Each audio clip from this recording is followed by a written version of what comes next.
Yan, at magandang tanghali mga kabagays. Panibagong araw, panibagong vlog na naman tayo. Ngayon nagkataon na wala tayong gagawin. Pumasyal tayo dito, dumayo tayo dito sa dati nating mga spot. So wala pa. Ayan yung mga spot na napakagandang spot. Oh, yan, oh, tingnan nyo. Pagdagsa ang ibon, sigurado na naman ito. So kayo, yun nandun sa kabila. Ito yung mga spot natin dati. Yung kura natin nandun, oh. Yan. Tuyo na. Katatapos lang ng mga nag-reaper yan, oh. Sigurado yan, puno ng himbabaw na yan pagka dagsa na naman ang ibon. Wala pa sila. Pumasyal tayo dito, kala ko dito na, wala pa sila. Ayan ang hindi pa na harvest yung iba, pero aabangan natin yan. Ang ganda, oh. Nag-iisa dyan sa gitna, saka yan dito, yun, oh.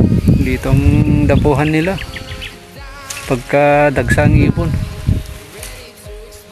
Nasa ano pa siguro mga yan, may season din kasi. Pards doing in Dubai, yan. Wala pa sila, idol. Survey tayo, wala pa, pero hanap pa rin tayo. Baka may tsaga-tsaga lang, baka may mahanap tayo, kahit mga spotted lang, spotted dove. Doon tayo, pasyal tayo doon sa kabila. Stay tuned. Ayan, o. Diyan sa kabila, yan, yung mais na yan, may may nagre-reaper na. Siguro sa may mga tao pa kasi, mga namumulot ng mais. Takot pang mga ibon na lumapit. Yan, ito yun. Hanap tayo ng ibang spot mga kabagays. Kabagays, dahil wala tayong makitang spot, maghahanti nga, marami mga spot kaso wala pang ibon. Ito, nakita natin itong imbabaw. Ayan, oh. Dito, inakyat na natin. Dito na tayo babawi. Ayan, ang hahaba ng hindi pa gaanong yung bulaklak.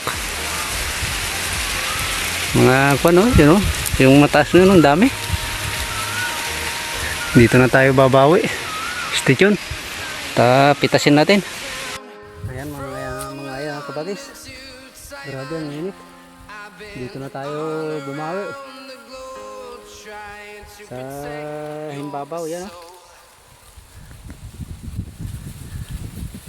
Yan. Pinitas ko na lahat yan para doon na lang sa bahay kasi ang init.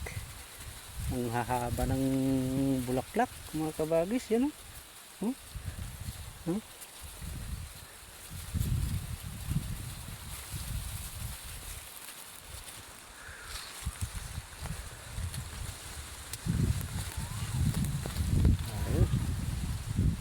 Yan mga kabagis.